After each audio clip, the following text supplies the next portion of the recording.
Hi, hello, my friends. It's Christy with 4am Junk Journals. Welcome back to my channel, or if you're new here, welcome.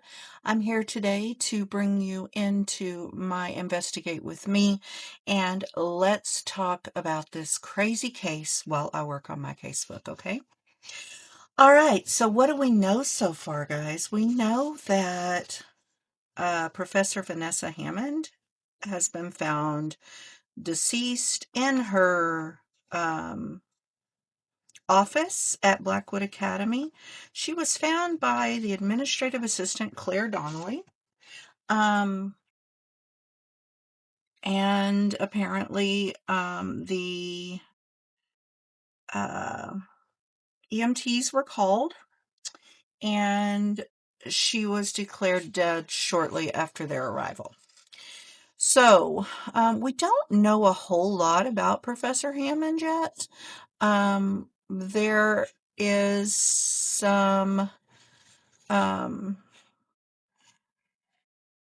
hopefully some information forthcoming in the very near future. But we don't know a whole lot about her yet, other than she's been with Blackwood Academy for a few years, and she taught ethics. So the way that she was found was because she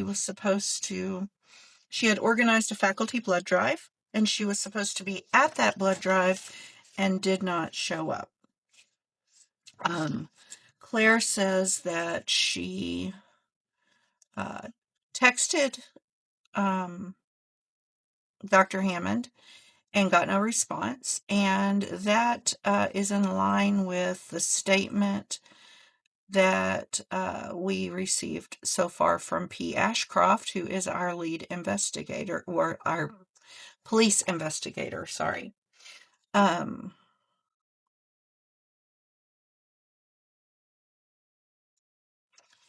So we did get a preliminary ME report that stated that the Broward County Medical Examiner's Office released a preliminary medical examiner's report that stated that 46-year-old Dr. Vanessa Hammond was found on June 8th. And it says preliminary external examination includes blunt force trauma to the head. The pattern, angle, and severity of the injury are not consistent with a simple fall against the desk or floor. Findings suggest impact from a heavy object. It also says that final cause and manner remain subject to complete examination and any additional investigative findings, but based on current findings, the death is suspicious and is consistent with homicide investigation. So we don't have, there was significant cranial trauma. There was an injury pattern inconsistent with an accidental fall, so it's being treated as a homicide. There's no final murder weapon identified in the report, and full autopsy and toxicology are pending. And that came from Dr. Sarah Turner, who is our ME.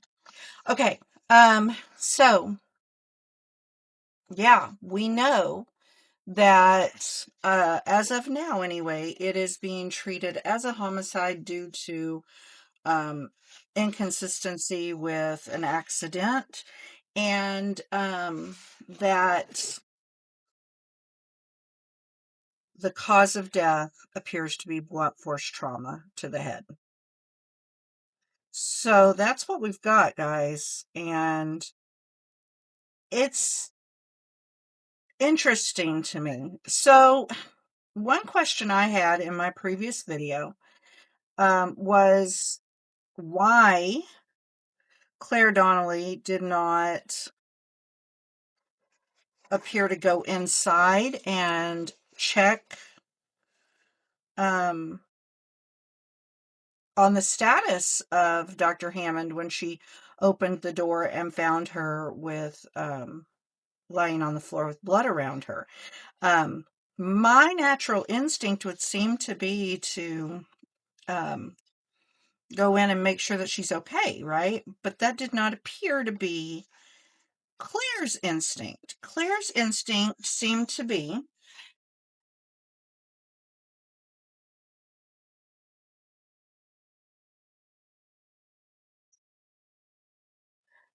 Claire's instinct seemed to be, according to her own statement, to stand in the doorway, waiting for the EMTs to arrive with Dr. Hammond lying on the floor like that. And we don't know if she was alive or dead. Could aid have been rendered, right? Now, that we do know, but at that point,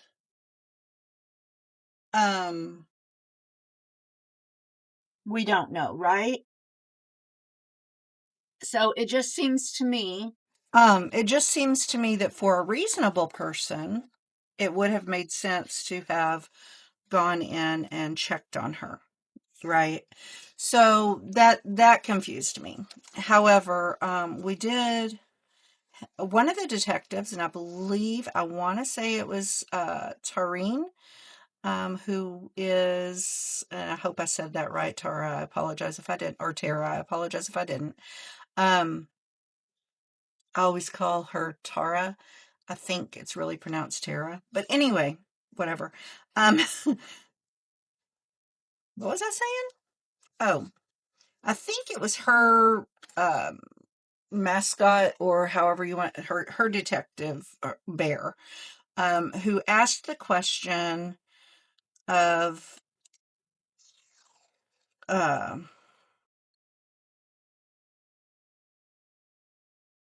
my mind is just like, I am really, really having an issue here. Um, I think that she was the one that asked Claire Donnelly, what was the deal with that? And Claire says that, she knows that she probably didn't handle it the best, but she was a little freaked out. And, so she went into the room far enough to see whether or not, um, Dr. Hammond was breathing, but not far enough to render aid if aid was needed, right? Which is kind of weird to me, but at the same time, um,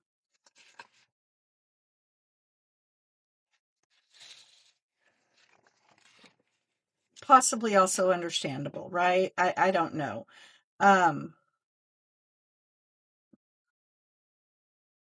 I can see being freaked out when you walk into the room, right?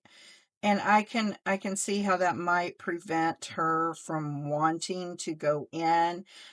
She might be feeling a little bit frightened, whatever. But at the same time, I mean, are you really just going to stand there and, I mean, like, what if you could do something to stop her from bleeding out on the floor or whatever? I mean, I don't know. It just seems kind of weird to me. And so my thought is, did she go into the room just far enough to make sure that she was not breathing? Because um she wanted to potentially be able to render aid, or did she look to see if Dr. Hammond was breathing? Because if she was going to go stop it. Or did she just not check at all and she just said that because somebody called her out on it? Yeah. And I don't know if those are questions we can ever really get answers to. Do I want that there?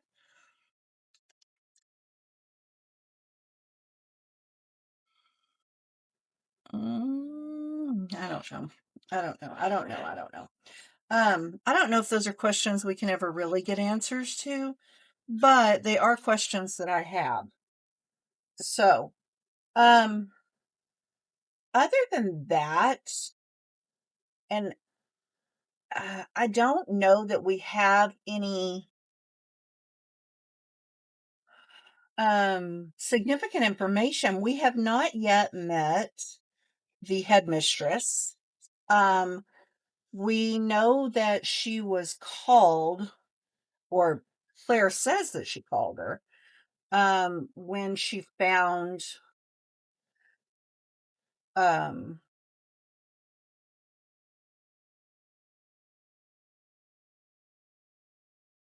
Claire says that she found her when, or she called her when she found Dr. Hammond, but we haven't met her yet. So I'm kind of a little bit reserving judgment because I want to know, like, first of all, I want to know why, if she called her, if that was like the second call she made, why the headmistress was not on hand when the EMTs arrived, or if she was, why that information has not been brought up yet.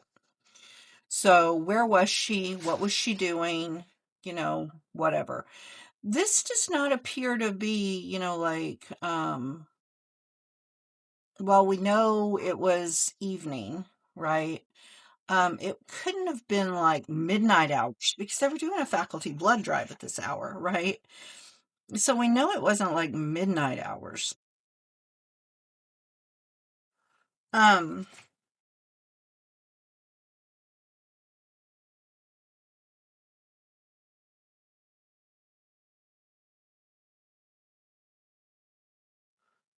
so where was she?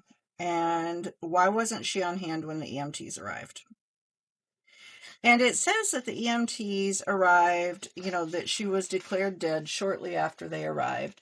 So at some point in there, you would think that the headmistress would kind of have to be there, unless she was not at the academy. Um, and if she wasn't at the academy, where was she? Because that makes a huge difference, right? Because do we know if she had the opportunity or the motive to do this? We don't really know if anyone did at this point, right? Because we just don't know enough. But it would certainly help us to rule her out if we knew, where was she? What was she doing? Why was she not on hand? Or was she, and we just haven't been given that information yet? I don't know. So, we do know that there was a drawer. So there were some papers scattered around the floor, right? Um, Near the victim. And there was a drawer open on the desk. But it also said that, it didn't appear that the room had been like tossed, or it didn't appear that uh, anything was done kind of in the heat of the moment passion type thing.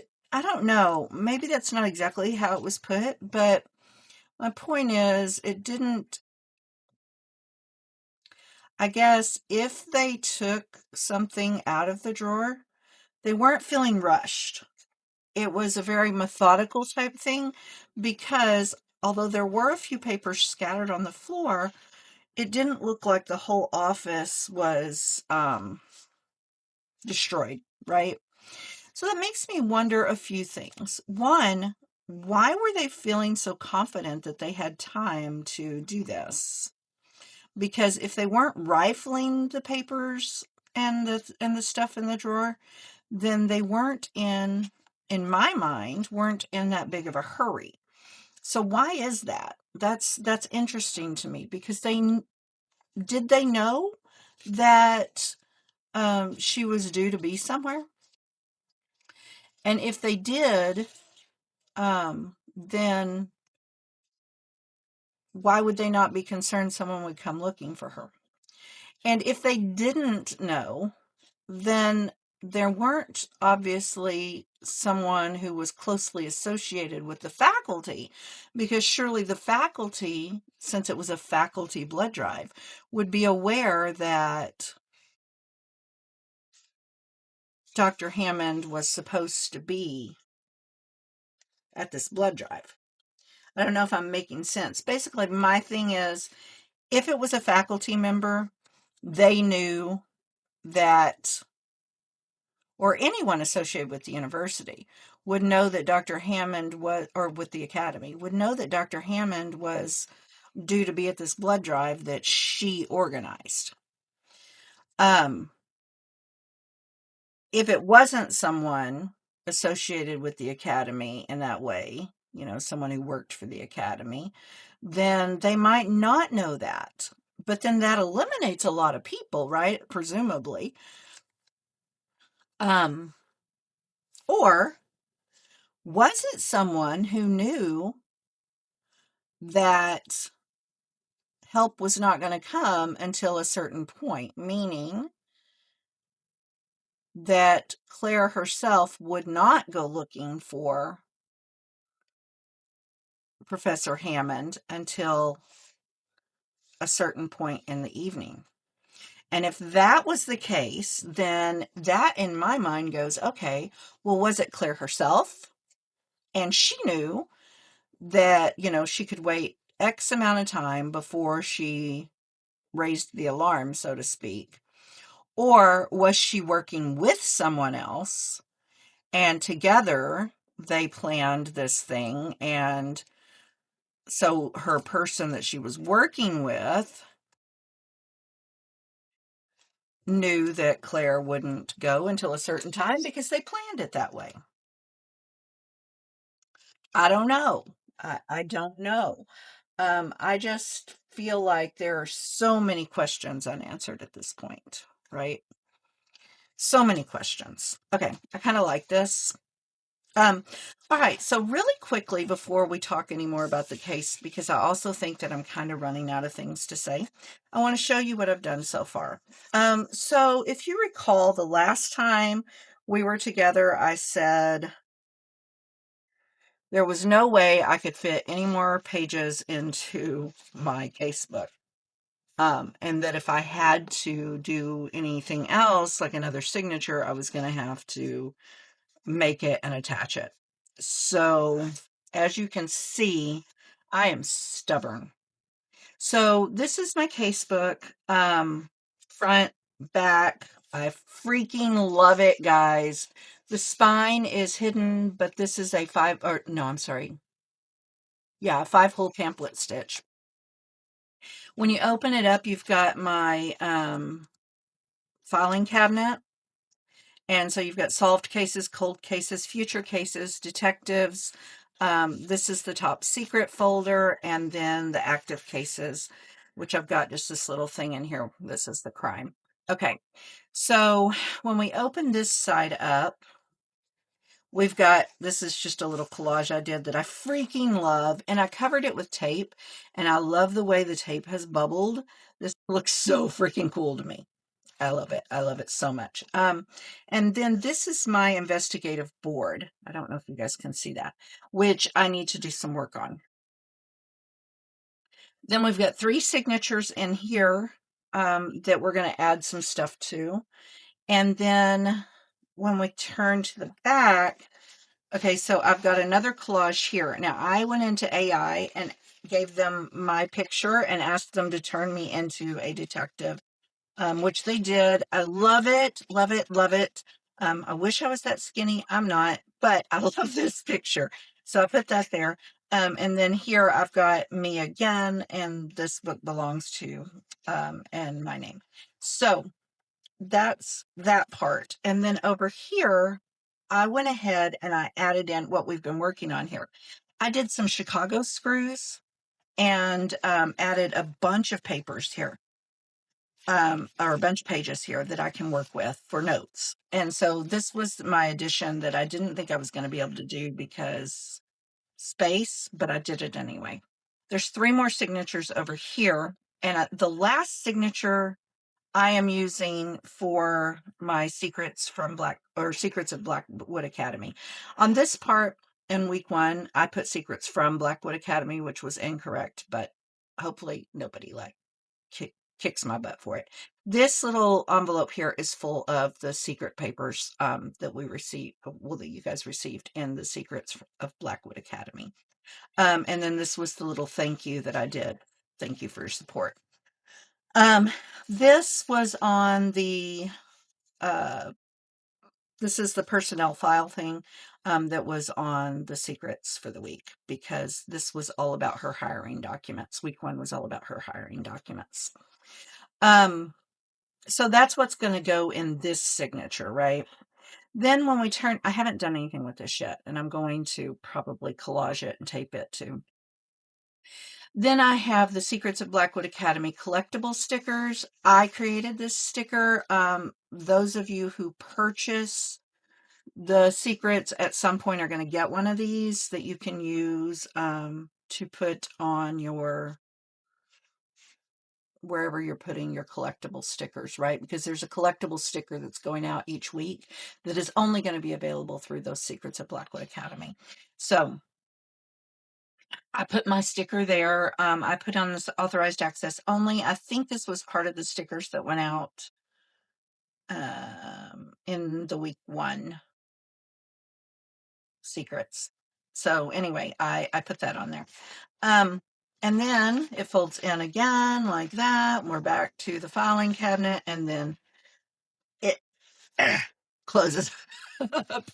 I'm thinking I'm going to go to like a thrift shop or something and find a belt or some kind of leather that I can use to close this up, right? Because right now it does not want to close. Okay. Anyway, let's go ahead and we're going to work over here for a minute. I want to, I've got these little labels that were in my essentials kit that is available in my Ko-fi shop. And I think what I want to do is, and guys, I just want to say right now, if you're watching this, because I've talked a little bit about things that were available for purchase, you don't have to buy anything to play this game. Absolutely everything you need to solve the case will be provided to you for free. You do not have to buy anything. You can use any images you want to create your casebook. You can use no images at all and handwrite everything.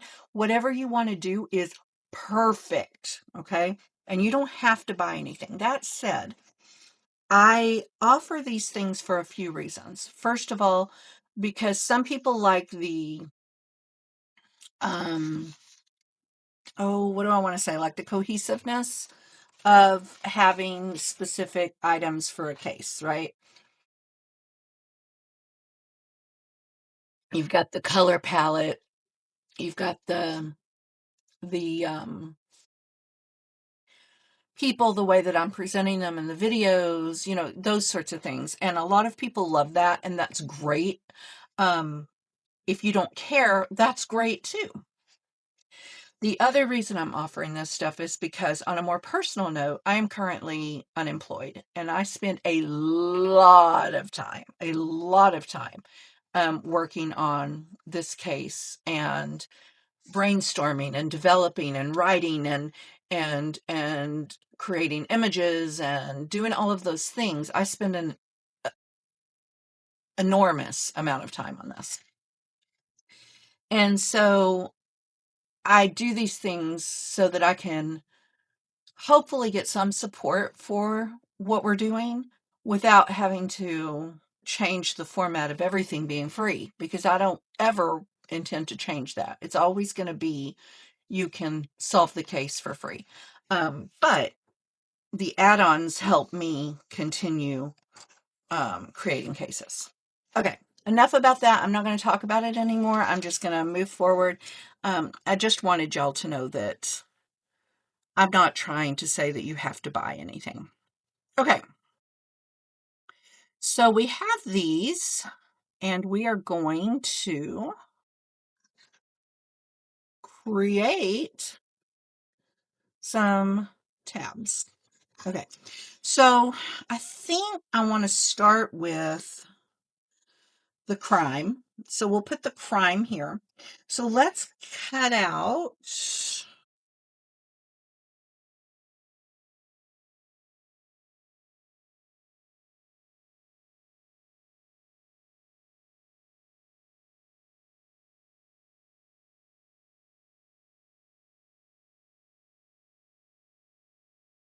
this part.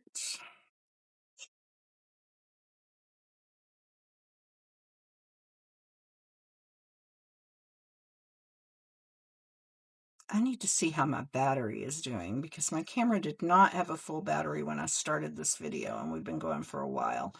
Now, hopefully I will edit it down enough that for you guys, this might not have been like a long while, but for me, we've been going for a while. So I want to be sure that the camera or that the battery has not died.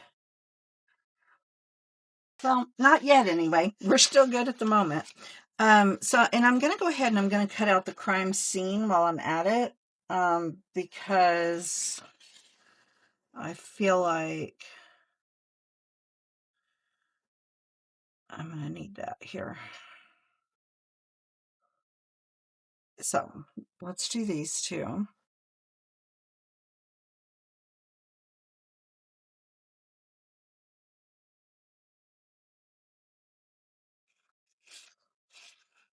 Ooh, the joys of watching people fussy cut, right? How fun is this? Well, technically, Christy, it's not fun at all. So thanks for that. Sorry, guys. I should have had this done ahead of time, right? But I'm not very good at doing what I should do. So, oh my goodness, guys, I just had to order a ton more of the black cardstock. And between my on the case stuff and my my style for although it hasn't been too much recently. Generally speaking, my style of junk journaling is horror or gothic or macabre or whatever you want to. I like the dark stuff, right? Not dark like, I mean, yeah, some dark like scary, evil dark, but most of the time it's more like kind of what I'd call cutesy dark. Not always. I mean, I do like some really dark stuff too in my cases. It's so funny, or in my crafting. It's so funny. My sister asked me one day, she's like, why do you like that? And I'm like, we live in a world that is horrifyingly scary at times, and I'm not even just talking like I don't want to get into the political landscape, right? That's not something we're going to talk about on this channel. But um but just the world is a scary place sometimes. And so for me, I prefer my horror to come. What did I do?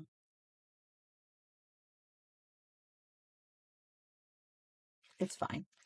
I prefer my horror to come in a fictional sense, right? I mean, I do. And so if I can have a little bit of lighthearted almost, although not, I don't know, some people might not call it lighthearted, but if I can have a little bit of lighthearted fun with scary stuff, for me, it makes the real world scary stuff a little bit more tolerable, I guess, is what I don't know if that's making sense to you guys, but it is the way that I feel. I mean, like, I feel like in some ways, and I'm not a psychologist or a therapist or a psychiatrist or any of that, but I'm not an ist. um, but to me it seems like it helps. I don't know. And maybe that's, maybe I'm totally wrong, and maybe those of you who are in the mental health field who are ists um, would clarify that, but I don't, I think it helps in some way. Okay, I've got the crime scene there. And I'm going to turn the pages. Now, I don't feel like I'm going to need that much space to talk about the crime scene. I'd meant to put the crime first. Well, do I pull it up?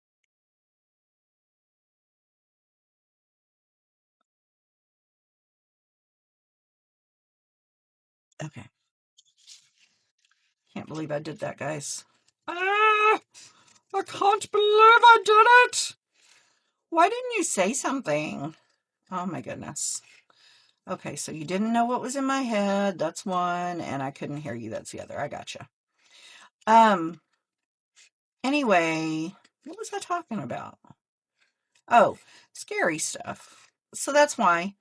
That's why I like the scary stuff. Is for some reason I think it helps deal with the real life stuff that's much scarier than anything that I do in my crafting or anything that I read in my books or anything that I write or anything, anything. I think that the real world stuff is the scary stuff, and that the stuff that I do and that I enjoy is entertainment that helps me deal with reality. Right? I remember I used to watch The Walking Dead religiously, right? So when me and my husband and my mom would sit together and we would watch The Walking Dead. Well, then one day I was out driving and I crime. How many pages do you guys suppose we need for the crime?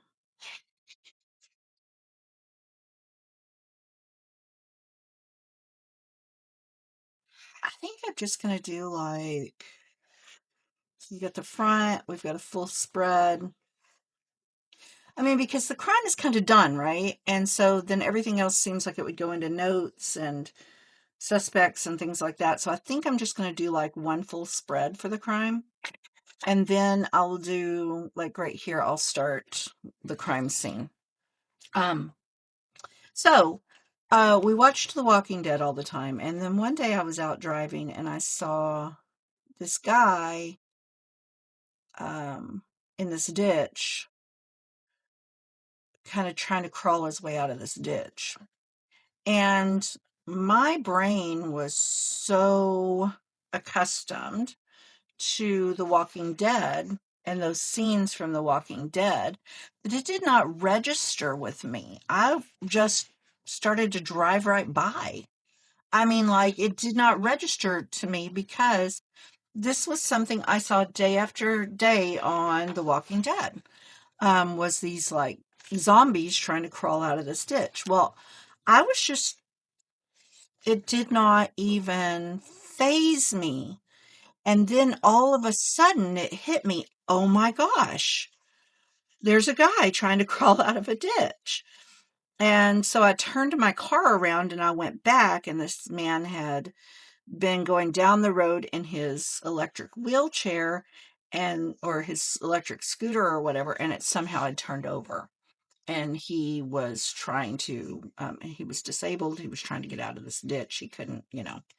So me and I believe it was my daughter that was with me, and then some passersby all stopped to help him, and we called emergency services and all of that.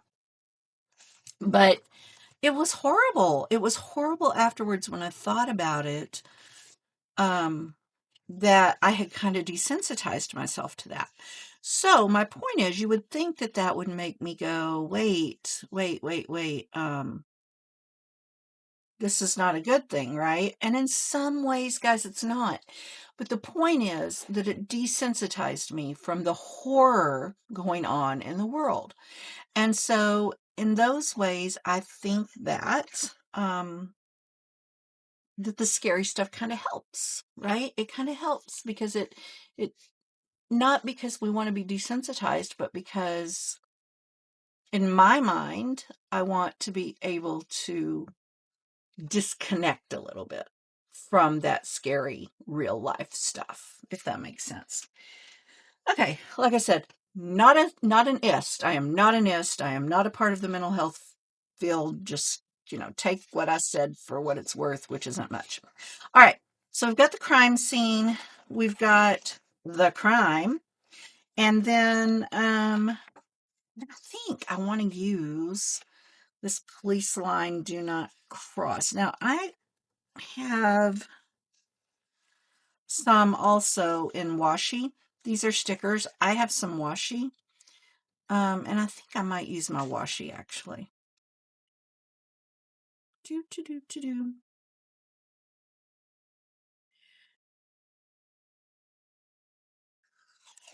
Like this. Like this? Like this? Maybe we'll put it here at the bottom. Maybe we'll put it up the side. Oh, let's put it up the side. I like that.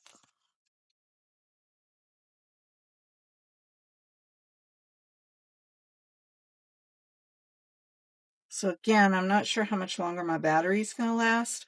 If my camera dies, I'm going to probably do some work off camera on my case because I'm so far behind, as you guys can see. I need to print some things and add them in. I need to get some more sections put in here. Those sorts of things. Okay, so for the crime scene, I again don't think there's going to be a lot that's going to go in here. I think a lot of it's going to go into notes and things like that. But I may add some more stuff. So we did a full spread for the crime. I think we'll do a full spread for the crime scene as well. And then we're going to come here and I'm going to put in the victim. So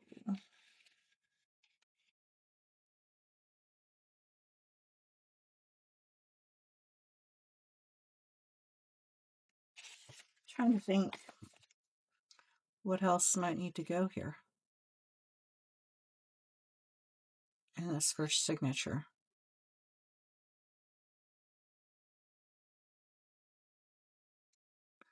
So anyway, you guys kind of got me going off on my little, I don't know, what do we call it? Like squirrel. But I know that seemed a little bit random maybe, but it just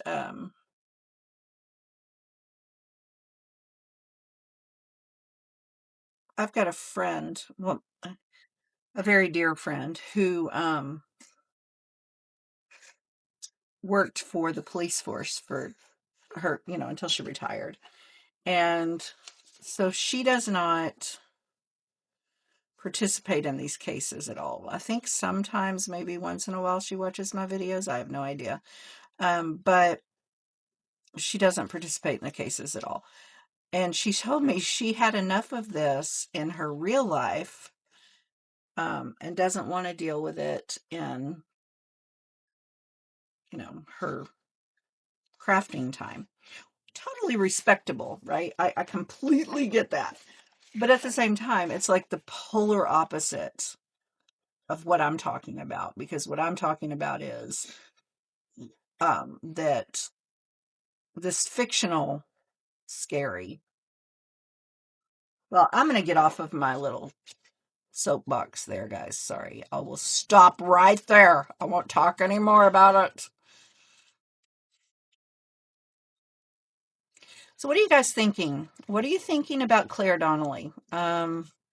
So far, I mean, I know we've only met, she's really the only character we've met. We've met her and we know P. Ashcroft because she is the police investigator. We really haven't met anybody else. So, but in my mind, Claire Donnelly is kind of a suspicious character. She's a little bit, I'm not so sure what the heck she was thinking. Um, so would you call her a suspect? I think I would call her a suspect. Now, she might just be, in your mind, a person of interest. If you separate those two, not everyone's going to separate those two. For some of us, a person of interest is a suspect. For others of us, it's just, you know. But in my mind, I think Claire Donnelly is a suspect. Now, I don't have a motive for her. I know she had opportunity. but I don't have a motive for her. So maybe that's what separates it for you guys. I don't know what separates it, like in, or if it is separate in a real case, but I don't care because this isn't a real case. In my mind, she would be a suspect. And so,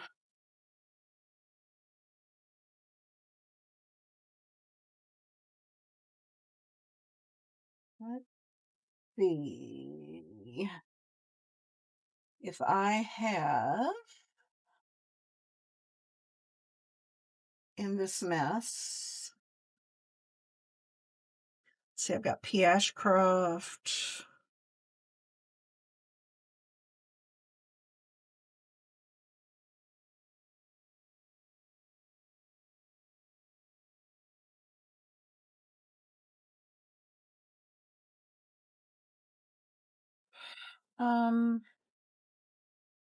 Thought I had a larger picture of my victim. Um,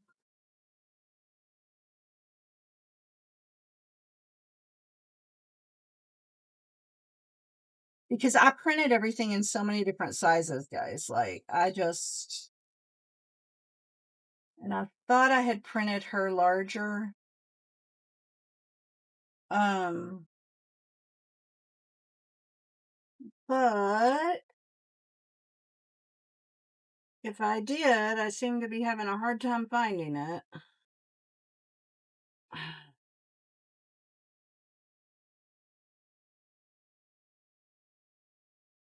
Let's see. If I didn't, I may not do this right now because I really want to put a larger picture of her in there. So I might need to print some more stuff and then come back.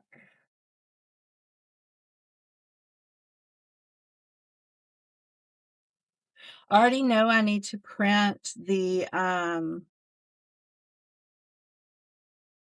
medical examiner's report and some notes. So I might need to print this as well.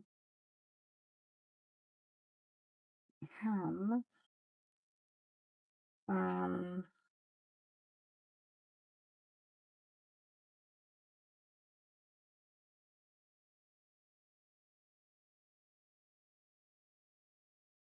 yeah, so it doesn't look like I have a larger picture of her. So I'm going to hold off on that part because I want a bigger picture. I want one like this size. And then I'll cut her out. I'll fussy cut her.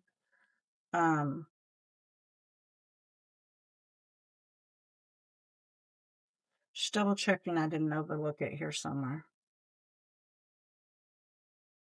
And I did not. Okay. So I think that's what I'm going to do there. Let me see how we're doing on battery.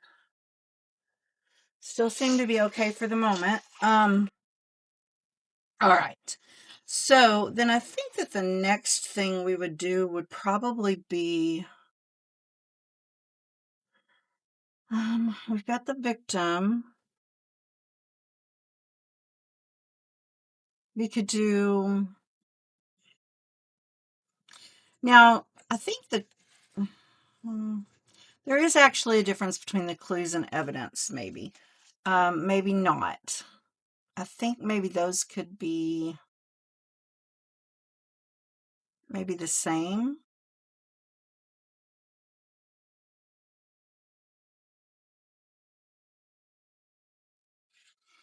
I wonder if I want the timeline next. Let's do the timeline next. Okay, wait. Let's see. What did we just do? We did the victim. I feel like the victim might need 2 full spreads, right? Because there might be more information. Actually, I think I will give her to this point. Because there may be quite a bit more coming about her. And if I don't have enough room, I can do tip-ins, right? Not a problem. But I think I'm going to jump here, and then I'm going to put in the timeline. And so far we don't know a whole lot about the timeline, but what we do know is that, we have a date for when she was found. That's about it. That's about all we've got is the date for when she was found. We know it was in the evening based on the video, but how far into the evening, right? So was it 7 p.m.? I mean, we know it couldn't have been too late because they were doing a faculty blood drive, right? Mm,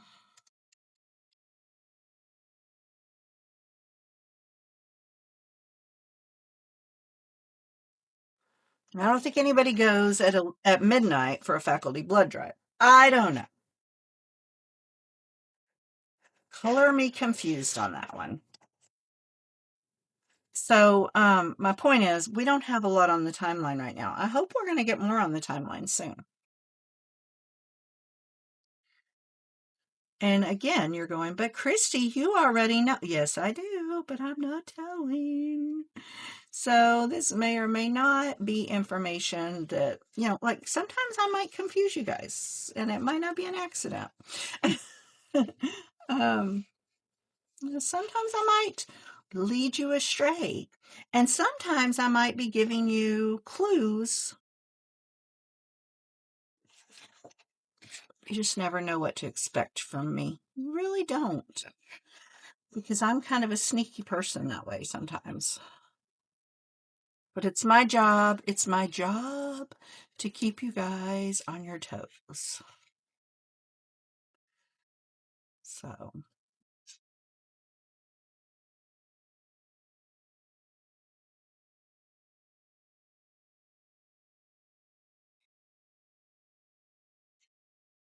okay.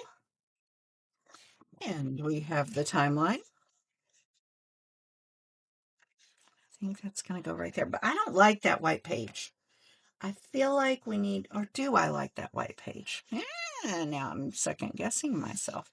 If I'm going to put notes in here, maybe if I'm going to draw a timeline, I might let's leave the white page because I think I might draw a timeline on there. So let's just do this.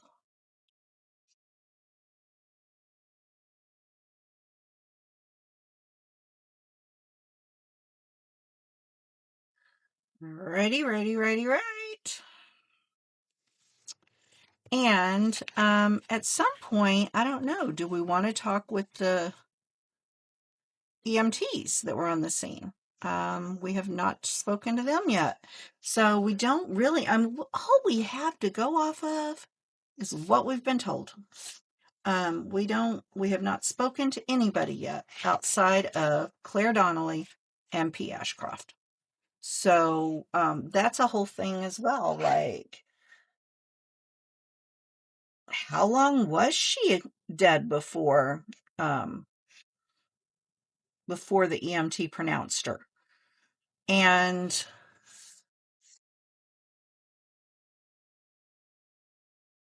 that would tell us, was she actually dead when Claire supposedly was standing in that doorway waiting on the EMTs? Was she dead? And if so, how long had she been dead? Like 30 seconds? Or like hours? I mean, I don't know. I guess we need to find that out though at some point. Okay, so then now we've got the timeline. Um, and I think for the timeline, I probably need, again, I can do tip-ins, so I'm thinking like I'm going to do like a spread. Now, I'm going to tell y'all, I may wind up regretting the way I'm doing this because for a few reasons. One, I'm going to have a lot of leftover pages if I keep doing it this way. And two, I may not be giving myself enough room for some of this stuff. I might not. But there's going to be things that are going to really need a lot more space, right? And so I want to be sure I leave enough space for those things. So I think after the timeline, the next thing that would make sense would be perhaps the detectives.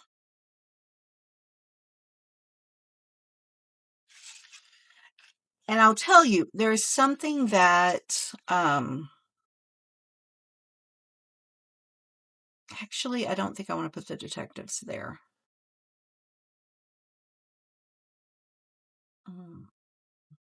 I think we'll do the clues. There is something that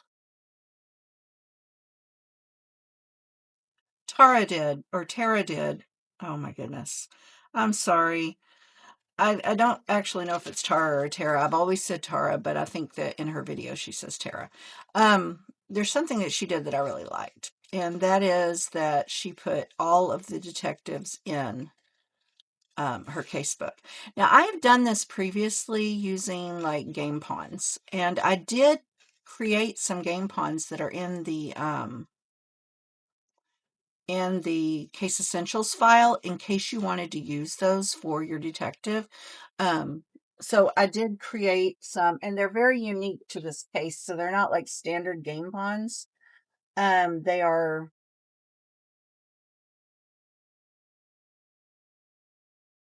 um, well, I did two different kinds. I did some detectives,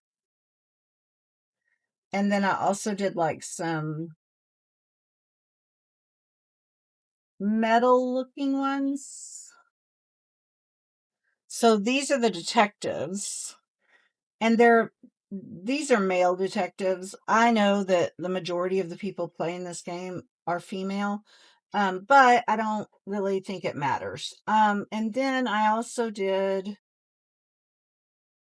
if it matters to you guys, though, let me know if you would like to have me do some female uh, pawns. I'm happy to do that. Um, and I can just add them to the case essentials. And so if you've already purchased the case essentials, you would just be able to go in and download them without another purchase.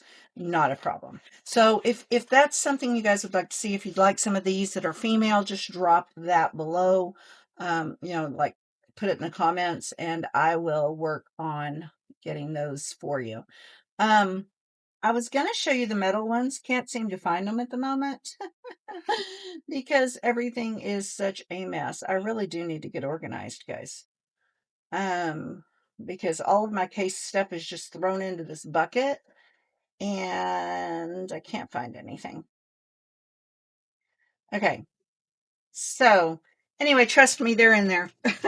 There's some really cool looking ponds in there. Anyway, what I was saying was Tara, my wonderful co-host, um, then she put all of the detectives in her casebook. Now she used the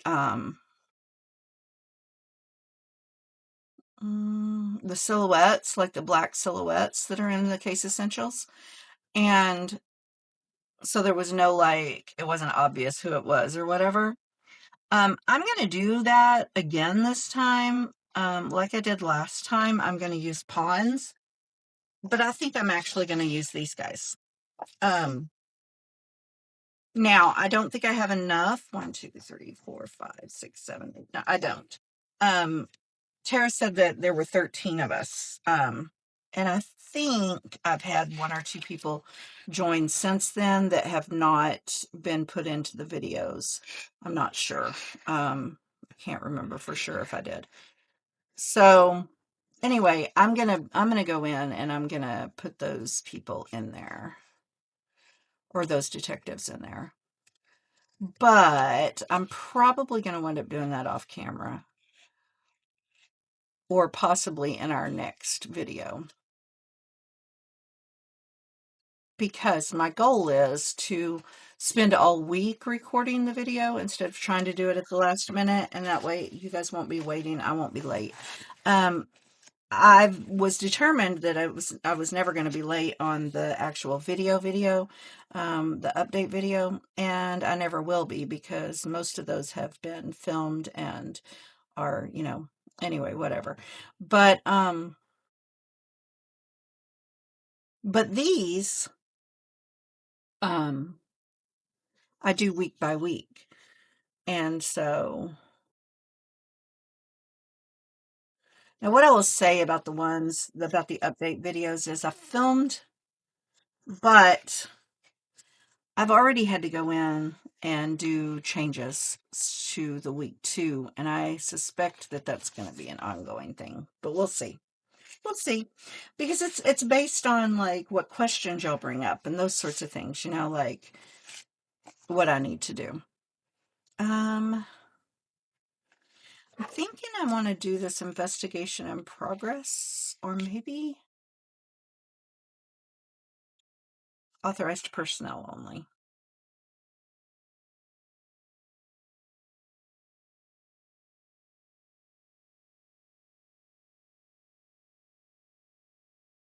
I like it. I'm having so much fun with this, guys. But I do think that I've probably kept y'all long enough on this video. Hopefully the next time we're together, we'll have some more information to discuss, and I will be a little bit better prepared, because honestly, I'm just not prepared well at the moment. I'm going to put this like right across here. That. There we go. All right. So we're going to call this a video for now. And I thank you so much for coming and joining me as I thought through this case and worked in my casebook. And I will talk with all of you again very, very soon. Bye for now.